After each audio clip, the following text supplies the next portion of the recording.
So one of the hottest topics right now in the world of video games is of course the fact that a lot of people are starting to say their PlayStation 5, their Xbox Series X, their PlayStation 4 are essentially ticking time bombs because of a Cmos battery situation, and now everyone's calling it a CBOMB situation. Now, this started out with the closure of the PS3, PSP, and Vita stores because much like when the Nintendo DS and the Nintendo Wii stores closed down, people started to wonder what was the future of their games as far as being able to play them that they purchased digitally. Now, digital copies of some games are going to be screwed over because of tie-ins to trophies, and it really sent a tidal wave through the gaming newsphere because people started to think, well, what about these newer systems that are coming out, the PlayStation 4, the PlayStation 5? What is the longevity of these systems as opposed to previous generations that we've seen in the past? Of course, this all introduced us to the Cmos battery situation, which has now been called a CBOMB, as it's essentially a ticking time bomb with a variety of consoles that greatly impacts the future of games when it comes to buying and playing them physically.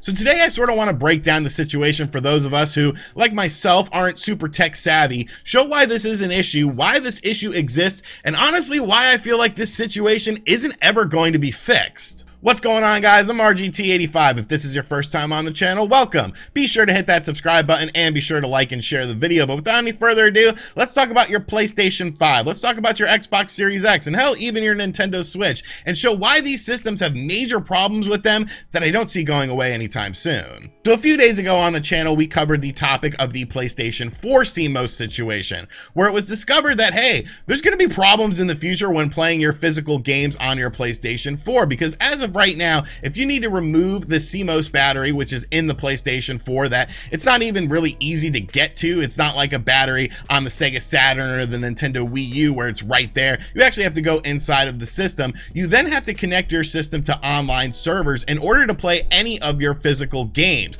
which was a big deal. A lot of people were like, whoa, this is pretty crazy. Now, SpawnWave did an in-depth video on this situation that did really well. I'm a little jealous he got them views, but shout out to SpawnWave. I'll have a link to his video in the description below. But he actually made a tweet sort of following up the situation saying, a lot of people are asking about the replacing the battery in the PlayStation 4, but you still need to connect your PS4 to PSN after replacing the battery with the new one. If there is no PSN connection, your PS4 won't play your physical games even with a new battery. So that's what it's really contingent on with the PlayStation 4 situation, is the fact that you have to connect to PSN. And of course, like we're seeing with the PlayStation 3, if the PSN store goes away for the PlayStation 4, how are you going to play your physical games? I mean, as of right now, at the time of the filming of this video, you can't. But what about the PlayStation 5 and what about the Xbox Series X? Are these systems going to have problems like what we're seeing right now?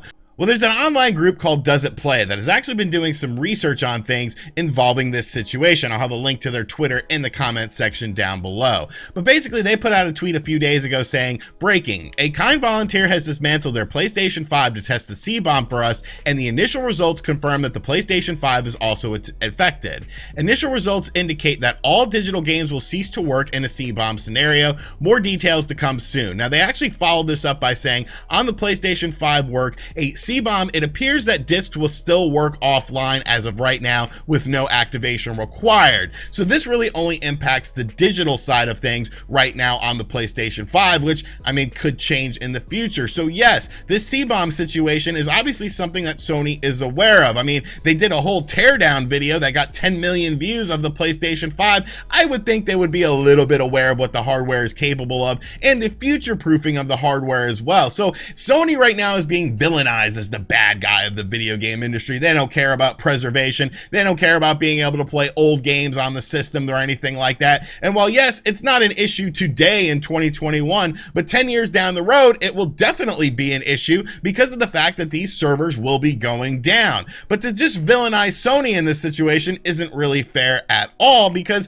Microsoft isn't exactly scot-free in this situation either. Does It Play actually did some research and looked at the Xbox Series X and says, yes, the Xbox Series is designed with a nefarious DRM setup. Like CBOMB, this will one day render all software unplayable as repairs, formats, and new users will become impossible. On the PlayStation 3, PlayStation 4, PlayStation 5, this is not an issue due to its offline setup. No fix exists. Not only this, but Xbox One discs in the Xbox Series X also require a one-time server activation. Once this server dies, they will be rendered unplayable. So wow, that might actually be a little bit worse than Sony's situation because of the fact that you have to do all this online stuff. Now, people are finding solace in the fact that Microsoft still supports all of their previous platforms, at least in some degree. You can play your original Xbox games on the Xbox Series X, and it seems like they care more about preservation, more so than a company like Sony does, even when Sony comes out and says, you know, Jim Ryan, who plays Gran Turismo 1 and Gran Turismo 2?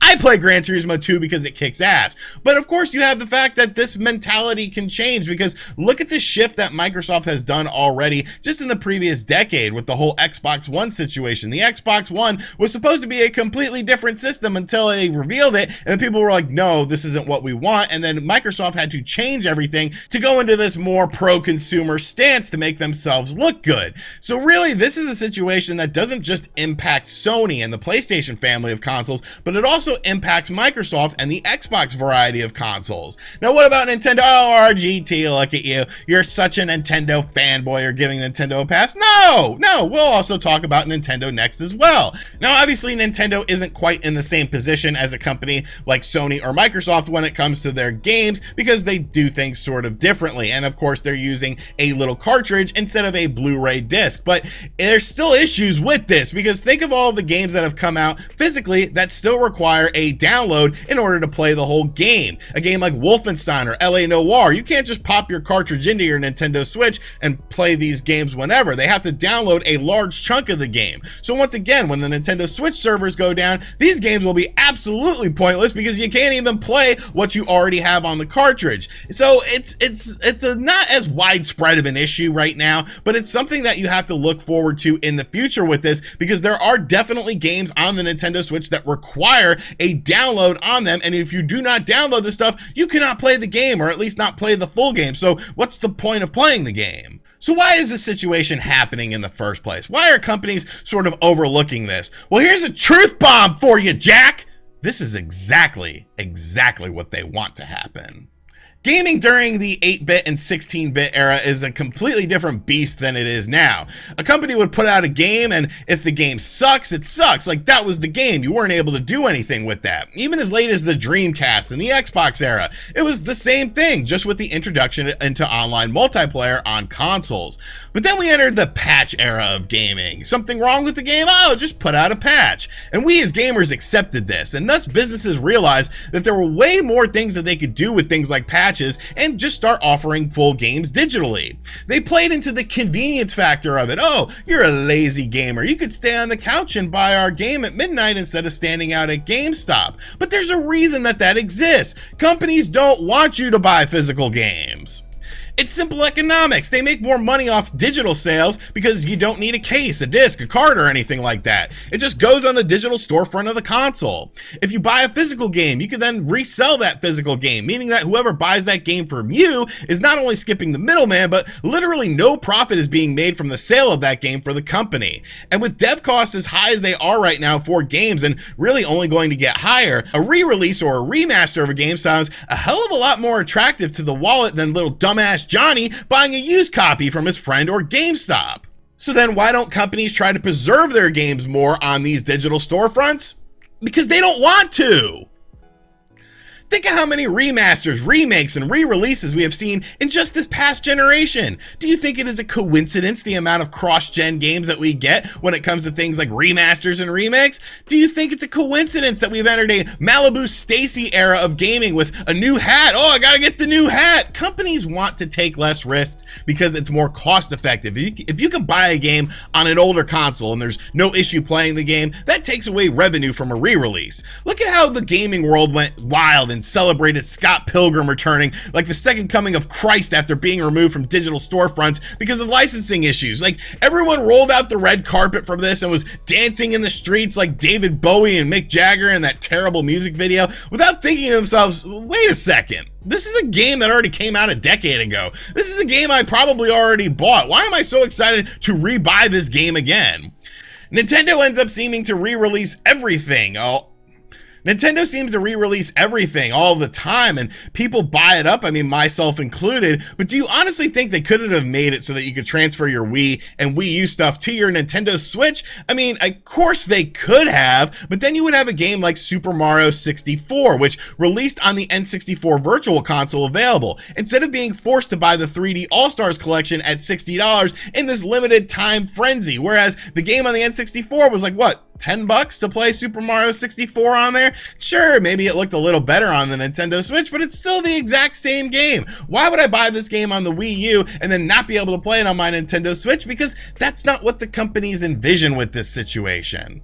So yes, this is definitely a hardware issue as of right now, but it goes way, way beyond that. It is an industry issue that is something that I don't think will ever be addressed. As consumers, I feel like we could scream at the sky until our lungs run out of air, but I see no viable reason for companies like Sony and Microsoft to give into these demands because it's a long game issue. This is a long-term thing. In a few weeks, nobody's gonna care about this, unfortunately. We'll all move on to the latest video gaming drama and video gaming controversy, and then 10 to 15 years down the road, when shit hits the fan and we're put into this situation where your physical or digital games aren't playable on these older consoles, we're just gonna buy the remakes. We're gonna subscribe to the services that allow for digital play or streaming play, or repurchase the games on these digital storefronts.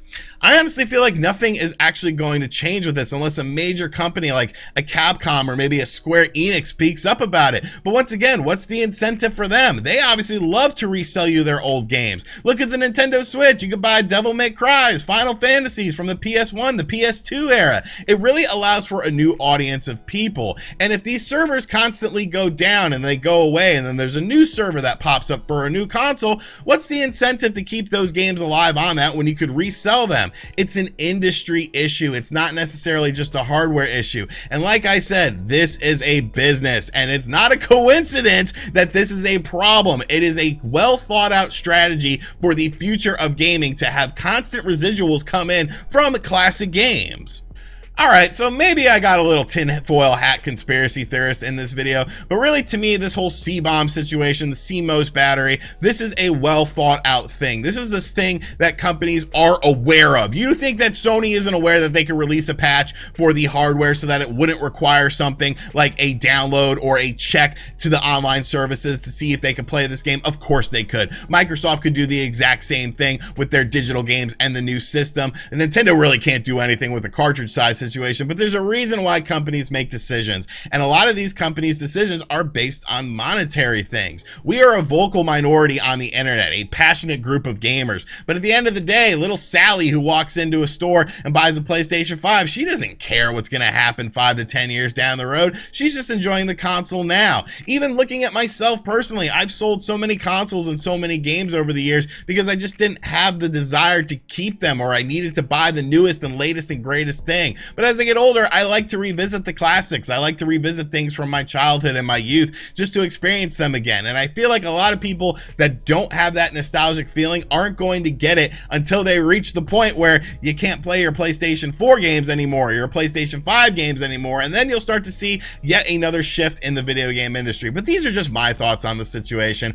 something I wanted to talk about. Let me know in the comments section down below what you think of this. Do you think it's being blown out of proportion? Do you see this as a major issue? Are you scared about the future of your video games? And as always, guys, thank you for checking out this video. If you are new to the channel, be sure to hit that subscribe button. Check out other videos on the channel as well. Check out the links in the description box down below too to get further information if you want to get into the nitty-gritty of it. I'm not going to do that because I'm not a tech person by any stretch of the imagination. And as always, I will catch you guys on the next video.